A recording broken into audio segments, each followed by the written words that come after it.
বিরাট কোহলি আনুশকা শর্মা প্রেম করে বিয়ে করেছেন, দ্যাটস কমপ্লিটলি ওকে, ফাইন।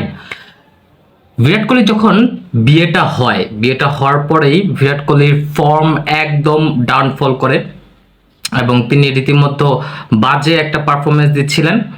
আর যখন তাদের বিয়ে হওয়ার পর আনুশকা শর্মা প্রত্যেকটা ম্যাচেই স্টেডিয়ামে এসে খেলা দেখতো। হাজব্যান্ডের খেলা তিনি পর্দায় না দেখতে চেয়ে লাইভ দেখবে, সরাসরি তিনি দেখতে চাচ্ছেন, সেজন্য সবসময় মাঠে উপস্থিত থাকতেন।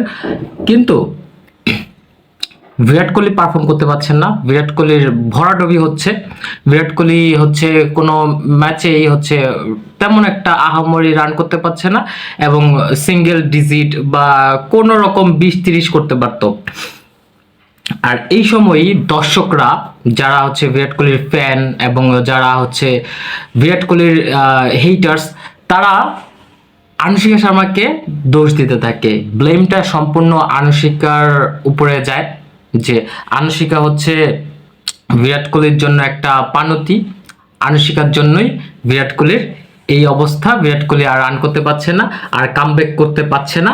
যখনই আনুশকা শর্মা স্টেডিয়ামে খেলা দেখতে আসবে, এটা জানা কথা এটা জানা কথা যে বিরাট কোহলি ভালো খেলতে পারবেন না। অনেক দিন এরকম অবস্থা গেল।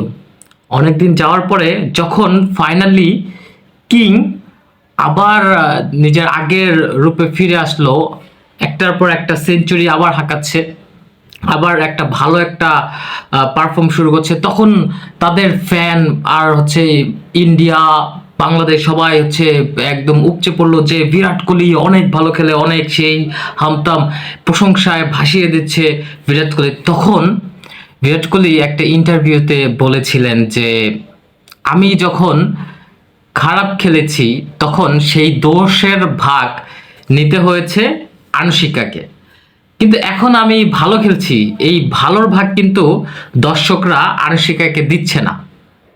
তখন কেন আনুশকাকে ব্লেম করা হলো আর এখন আনুশকাকে প্রেস করা হচ্ছে না কেন?